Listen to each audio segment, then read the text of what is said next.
Friends मु संध्या आपण मानकु मोर YouTube channel recipe स्वागत। आपण माने सब केमती अछंती मु तो भलो रहछि। आपण माने सब भलो थिला। आसे विशेष टाइम तो पाखा पकी हे गलानी 12:30 आ चलंतु जिबा देखौछि मु आपण को गैस रे आज आलू भजा केमती करछि। स्वागत कर साले फर्स्ट टाइम मु के माने बिजी थिली सेति के वीडियो शेयर करनी। आज जेहेतु पखाल खाइबी खरा प्रबल पखाल भात को साग को आलू भजा बहुत टेस्टी।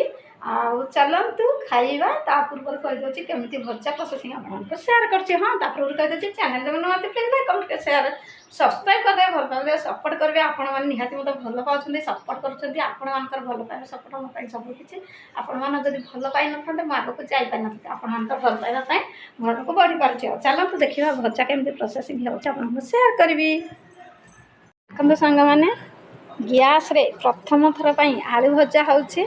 आपण मानक देखाऊँ आलू भजा केमती प्रोसेसिंग देखते केते सुंदर लाल देखा जो जिनसा आखि की लाल से जिनसा बहुत टेस्टी लगे।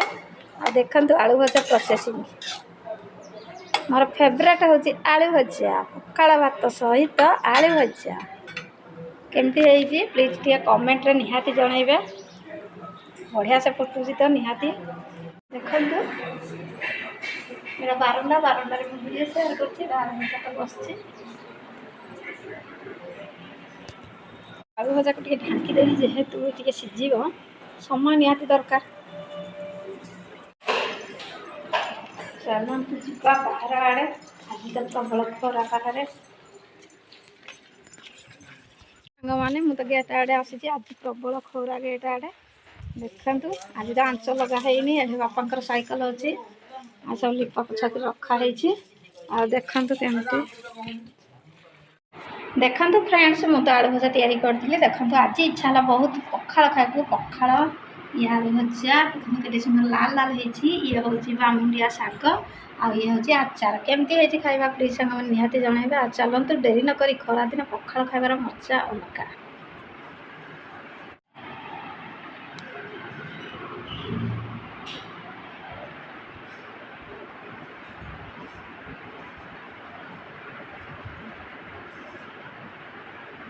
देखो फ्रेंड्स टाइम तो है 2:30 भोक भी जल्दी प्रबल है। चलते डेरी नक फटाफट खाईदेवा स्पेशल पखाल भात को आलू भजा ता सहित बामुंडिया शाग ता सहित आचार खाइबार मजा अलग। चलते डेरी नक फटाफट खाइदा मुझे तो वीडियो शेयर कर देखा गाँव खाए कौन करवा वीडियो तो निहाती शेयर करने पड़ो।